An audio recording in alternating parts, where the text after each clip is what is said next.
नमस्कार दोस्तों, हर हर महादेव। और आज मैं आ गया हूँ उज्जैन जंक्शन और यहाँ से हमारी यात्रा शुरू होती है महाकालेश्वर की। तो जो ट्रेन है वो एक्यूरेट टाइम से बहुत पहले 3:55 तक हमें यहाँ उतार दिया।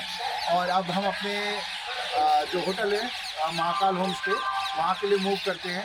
और आगे की यात्रा कैसे करनी है तो सारी जानकारी मैं आपको अपने इस वीडियो में दूंगा, अंत तक बने रहिएगा। दोस्तों, आप स्टे के लिए अपना होटल प्री बुक करके ही चलें, क्योंकि ऑटो रिक्शे वाले कमीशन के चक्कर में आपको कई जगह ले जाएंगे और आप कंफ्यूज हो जाएंगे। तो आप प्री बुक करके ही चलें। आज सुबह 3:55 पे यहाँ पहुँच गए थे। और आप भी जब आएँ तो ऑनलाइन बुकिंग करके आएँ अपने होटल के लिए रहने के लिए। और उसके बाद आप सुबह के समय दर्शन के लिए निकलें।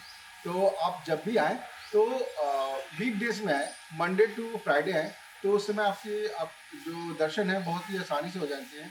और वीकेंड में आपको थोड़ा सा रश होता है, तो 1 से 1.5 घंटे आपको लग सकते हैं। तो ये मैं आपको ये वीडियो मैं इसलिए बना रहा हूँ ताकि आपको होम स्टे दिखा सकूँ। ये मेरे सामने महाकाल होम स्टे है, जो कि ओडोको और मेक माई ट्रिप दोनों पे आपको मिल जाएंगे। तो आप वहाँ से अगर बुक करके चलेंगे तो आपको यहाँ परेशान नहीं होना पड़ेगा। नहीं तो ऑटो रिक्शे वाले बहुत परेशान करते हैं। वो एक जगह से कमीशन के चक्कर में 2 जगह 3 जगह ले जाते हैं और उस चक्कर में आपको मतलब बेटर ऑप्शन नहीं मिल पाता। और this is the first time I am staying in home stay and I can say this place is wonderful and best for the people who wants to stay in homestay. Let's go inside and check this out about the cleanness and the other things of this homestay. Let's go inside. So this is the entry point. I'm opening the gate. और बड़े ही नर्म स्वभाव के यहाँ के जो संस्थापक हैं, बड़े जी। अब ये होम स्टे हमने अभी शिवरात्रि से चालू करा है जी। और यहाँ पर जैसे जो मंदिर की मतलब जो दूरी है वो 600 मीटर दूरी पर है और सेंटर में है हमारा स्टे, होम स्टे। तो लोकेशन क्या है आपके इस होम स्टे का? हमारा ये नगर निगम कॉलोनी दलियाबाखर उज्जैन, उज्जैन में होम स्टे पड़ता है। तो अगर यहाँ पे जो भी यात्री आते हैं वो यहाँ रुक के बगल में ही आपके महाकाल मंदिर है, वहाँ आप दर्शन कर सकते हैं। स्टेशन के पास में ही है और सबसे बड़ी बात कि ये फील लाइक होम है। तो एक बार यहाँ जरूर ट्राई कीजिए। तो बहुत बहुत धन्यवाद ज्योति जी, आपके इस छोटे से इंटरव्यू के लिए धन्यवाद। Thank you. प्यार से हमें डील किए। वैसे तो चेकिंग 10 बजे से था, लेकिन हम 3:55 पे यहाँ पे आ गए।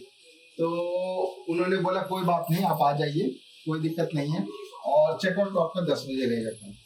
और ये देख लीजिए, जैसे आप एंट्री करेंगे तो ये भैरवनाथ और माता रानी है। और ये हमारा कमरा है, ये हाँ जी कमरा। तो ये आपको बेडरूम है, एकदम घर की तरह आपको फील होगा। अभी हमने सामान फैला दिया है पूरा, लेकिन मॉर्निंग में ऊपर देखिए ये आपका डेकोरेशन कितना अच्छा, लाइटिंग का लगा हुआ है। ये मिरर लगा हुआ है और मिरर के चारों तरफ ये लाइट्स लगे हुए हैं, जो कि अगर आप लाइट बंद कर देंगे पूरे घर का तो बहुत ही यूनिक लगते हैं। ये डबल बेड यहाँ पे है, आप दो पति पत्नी 2 बच्चे यहाँ पे आराम से रह सकते हैं। एसी की जरूरत नहीं है। मॉर्निंग में बहुत ठंड लगा, हमें कंबल लेना पड़ा। और एक इसके साथ एक और अटैच कमरा है, वो आप देख लीजिए। ये हमारा अटैच कमरा है, इसकी लाइटिंग्स मैं एक बार ये लाइटिंग आप देख लीजिए। और देखिए यहाँ पे बच्चे ने मतलब स्कैटर कर दिया है अपना सामान। बगल कोने में आपका देखेंगे, आपको एक पॉट लगा हुआ है which is looking very beautiful. और ये कमरा है, थोड़ा ओल्ड मॉडल का बना है, लेकिन इसको मतलब सजाया इस कदर से है कि आपको जरूर पसंद आएगा। तो आशा करता हूँ शांति भी है और शांति बहुत है। अगर आप शांति की तलाश में यहाँ पे आए, शांति चाहिए आपको, तो आप यहाँ पे एक बार जरूर ट्राई करें। If you are in search of peace, then come and check this out.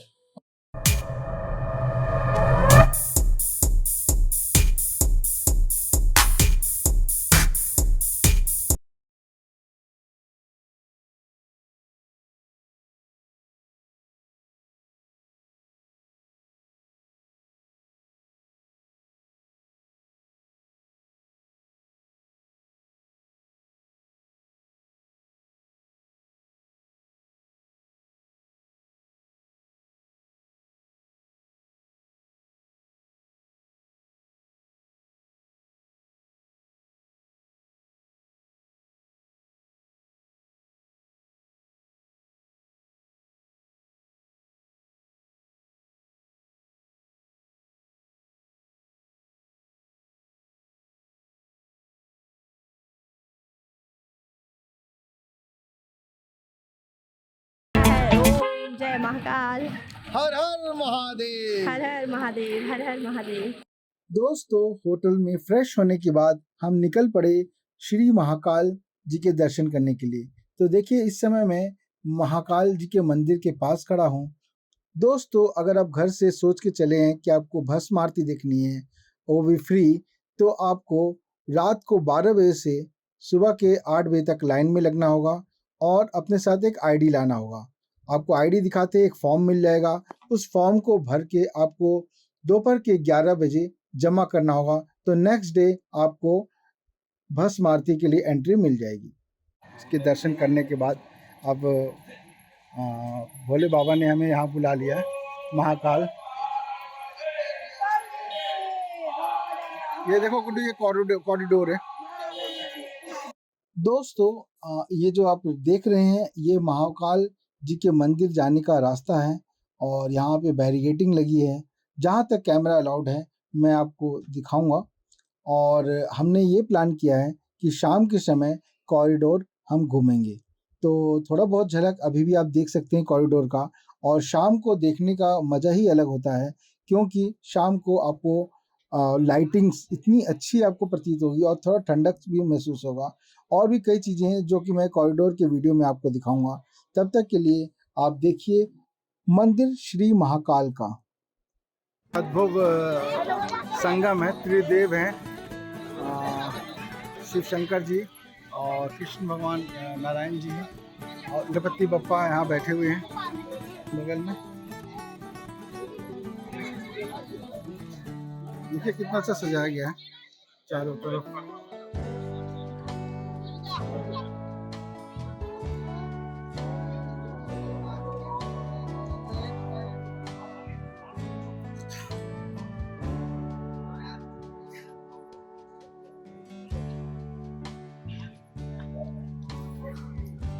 Friends, देखिए कॉरिडोर कितना अच्छा बना हुआ है। बजरंगबली जी यहाँ पे हैं और यहाँ पे और अन्य देवी देवता भी हैं। अभी हम एक बार यहाँ से राउंड लेके आते हैं।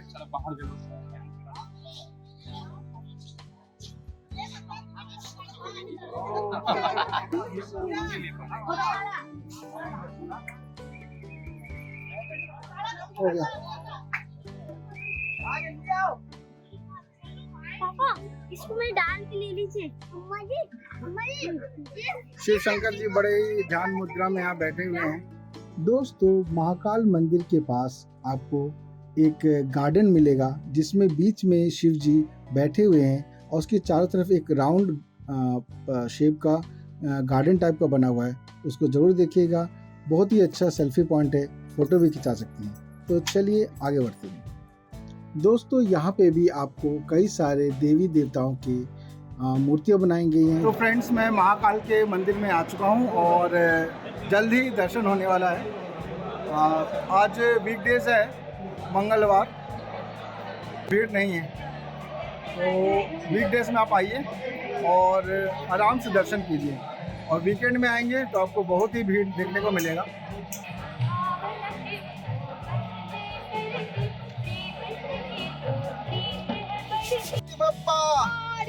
मंगल मूर्ति। दोस्तों, श्री महाकाल जी के दर्शन के बाद हमने एक ई रिक्शा किया जिनसे हमारी बात हुई और वो हमें 5 जगहें जो कि मतलब फेमस स्पॉट हैं उनके दर्शन के लिए तैयार हो गया, जिसके लिए उसने हमसे चार्ज किया 500 रुपीज़। तो पहला जो स्पॉट है वो महर्षि सादीपनी आश्रम है, जहाँ पे श्री कृष्ण और सुदामा और बलदेव ये तीनों ने यहाँ पे शिक्षा प्राप्त की थी। तो चलिए अंदर देखते हैं कैसा बना है ये। सादीपनी ऋषि जी से श्री कृष्ण जी ने यहाँ पे 14 विद्याएं सीखी, जिसमें ऋग्वेद, यजुर्वेद, सामवेद, अथर्ववेद, वेदांग की शिक्षा भी इन्हें प्राप्त की, जिसमें शिक्षा, छंद, व्याकरण, निरुक्त, ज्योतिष, कल्प, धर्मशास्त्र, पुराण, मीमांसा, तर्क। मीमांसा में सादीपनी वेद पाठ करके अंगुली से निर्देश देती है। तर्जनी उंगली उठी हुई है। श्री कृष्ण, सुदामा, बलराम सावधानी से सुन रहे हैं। सामने लिखा है मीमांसा करते हुए। तर्क, श्री कृष्ण प्रश्न करने की मुद्रा में सादीपनी उत्तर देने की मुद्रा में सुदामा श्री कृष्ण को प्रसन्नतापूर्वक देख रहे हैं। बलराम सादीपनी को गंभीरता से देख रहे हैं। सामने लिखा है तर्क, न्याय और शास्त्र। यहाँ पे आपको दीवारों में अलग अलग तरह की जो शिक्षा दी गई है वो सारी दर्शाए गए हैं, जो कि देख के आपका मन मोह लेंगे। और ये देखिए, ये वो स्थान है जहाँ पे ये दर्शाया गया है कि कैसे और किस किस मुद्रा में श्री कृष्ण जी, बलराम और सुदामा जी ने सादीपनी ऋषि जी से ज्ञान प्राप्त किया था। बड़ा ही सुंदर और आकर्षक स्वरूप में बना हुआ है ये। जब भी आप यहाँ पे आएँ तो इसके दर्शन जरूर करें। तो चलिए आगे बढ़ते हैं। दोस्तों, वीडियो बनाने में काफ़ी मेहनत लगती है और अगर आपको वीडियो पसंद आती है तो इसको लाइक करें और चैनल पे नए हैं तो इसको सब्सक्राइब करना ना भूलें। आपका एक सब्सक्राइब और एक लाइक हमें काफ़ी मोटिवेशन देता है। तो इसी तरह बनते रहिए, हमारे साथ बने रहें और जुड़े रहें।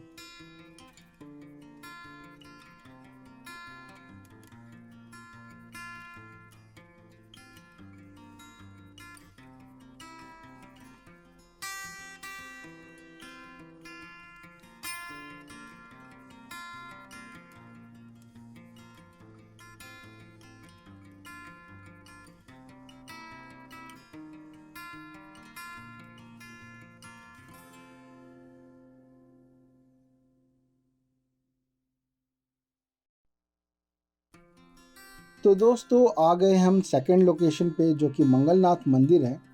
उज्जैन को कालों के काल, महान काल की नगरी कहा जाता है और महाकाल की इस नगरी में बहती शिप्रा नदी मोक्षदायिनी शिप्रा कहा जाता है। तो यूँ तो देश में मंगल भगवान के कई मंदिर हैं, लेकिन इस मंदिर में की गई मंगल की पूजा का जो महत्व है वो कहीं और नहीं है। मान्यता है कि यहाँ पूजा अर्चना करने वाले हर जातक की कुंडली के दोषों का नाश हो जाता है। ऐसे व्यक्ति जिनकी कुंडली में मंगल भारी रहता है, वो अपने अनिष्ट ग्रहों को की शांति के लिए मंगलनाथ मंदिर में पूजा पाठ करवाने यहाँ आते हैं। तो आपके साथ भी ऐसा कुछ है तो आप यहाँ पे पूजा कराने आ सकते हैं और यहाँ की पूजा की गई बहुत ही महत्व है। तो आप यहाँ ज़रूर आएँ और जब भी आप उज्जैन आए तो इस लोकेशन को आप ज़रूर देखें।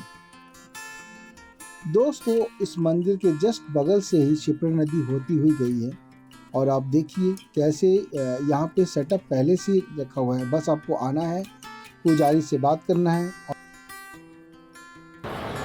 तो दोस्तों, ये तीसरे लोकेशन पे हम आ चुके हैं, जो कि मंगलनाथ मंदिर है। मंगल धाम के बाद मंगलनाथ मंदिर में आ चुके हैं। 9 ग्रहों में एक है मंगल, जिनका निवास स्थान यहाँ पे है। तो यहाँ पे भी पूजा अर्चना होती है। आप जिनका मंगल दोष है वो यहाँ पे पूजा करा सकते हैं। तो दोस्तों, ये 4th लोकेशन पे आ चुके हैं, जो कि सिद्धवट मंदिर है। और यहाँ पे पिंडदान वगैरह या घर में कोई अशांति है तो उसकी पूजा कराई जाती है। और माता पार्वती के हाथों, ये जो पेड़ आप देख रहे हैं, ये पेड़ उनके हाथों द्वारा लगाया गया है, ऐसा माना जाता है। तो अगर आप उज्जैन आते हैं तो ये भी एक दर्शनीय स्थान है। यहाँ पे आके अगर घर में कोई प्रॉब्लम है या कोई पिंडदान करना है तो यहाँ पे पिंडदान करवा सकते हैं। तो चलिए आगे चलते हैं।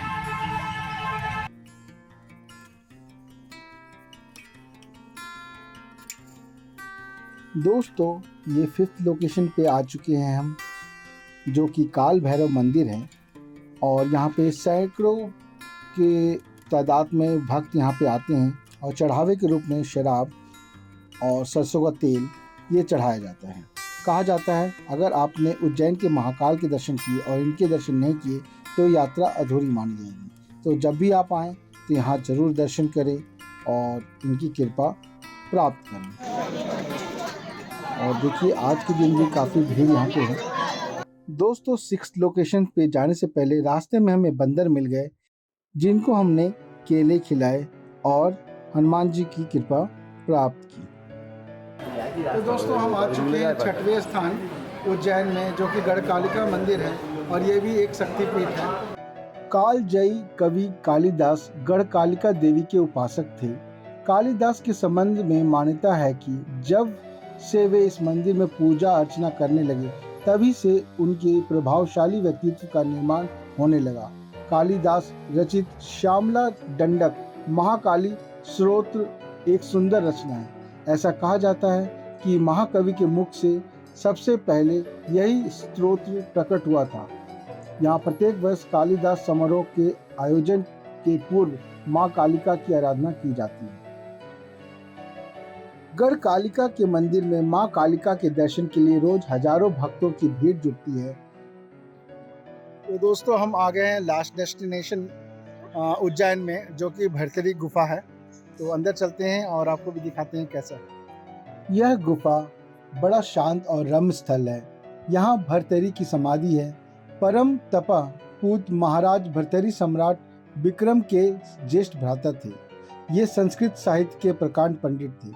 उनका रचित शतकत्रय ग्रंथ अपनी जोड़ का एक ही है। राग से विराग लेकर उन्होंने नाथ संप्रदाय की दीक्षा ले ली थी। पिंगला पाक्षी आदि उनकी पत्नी थी। पिंगला पर अधिक प्रेम था। उनकी अकाल मृत्यु से भरतरी को अत्यंत वैराग्य उत्पन्न हो गया। यह उसी महामहिम महामान की गुफा है। समाधि स्थल के पश्चात अंदर जाकर एक संकुचित द्वार से जीने के द्वार गुफा में प्रवेश करने का मार्ग है। यहाँ योग साधन करने का स्थल ध्वनि है। इसी तरह अंदर ही अंदर चारों धाम जाने का एक मार्ग बतलाया गया है जो बंद है। इसी तरह काशी के निकट चुनारगढ़ नामक पहाड़ी स्थान है। इस टीले पर भी गुफा है। वहाँ भी भरतरी का स्थान बतलाया जाता है। और वहाँ की गुफा के अंदर एक मार्ग है जो उज्जैन तक आने का बतलाया जाता है। गुफा के अंदर ही पत्थर का एक पार्ट टूटा हुआ लटकता हुआ दिखाई देता है। यह भरतरी के हाथ का टेका लगाकर रोक दिया था। यह कहा जाता है कि दक्षिण में गोपीचंद की मूर्ति है। पश्चिम की तरफ काशी जाने का मार्ग है। क्षिप्रा नदी के तट पर इस स्थान की शोभा देखने योग्य है। इस समय नाथ संप्रदाय के साधुओं के अधिकार में है। यहाँ कुछ मूर्तियाँ जैसे खंबे जैन कालीन मालूम होते हैं। संभवतः पीछे से यह जैन विहार भी रहा हो। अंदर कुछ मूर्ति भी जैन चिन्ह सहित हैं। सिंहस्थ के दौरान इस गुफा में प्रवेश निषेध रहेगा, लेकिन राजा भरतरी की स्मृतियों को संजोए यह गुफा कई रहस्य बयां करती है। दोस्तों, अगर आप लोगों में से किसी को भी अगर सांस लेने में कोई प्रॉब्लम है या आपको सफोकेशन की प्रॉब्लम है तो आप यहाँ पे ना जाएं। अपना समय देने के लिए बहुत बहुत धन्यवाद दोस्तों। बने रहें ताकि इसी तरह की इम्पोर्टेंट और रुचिकर वीडियो मिलते रहे।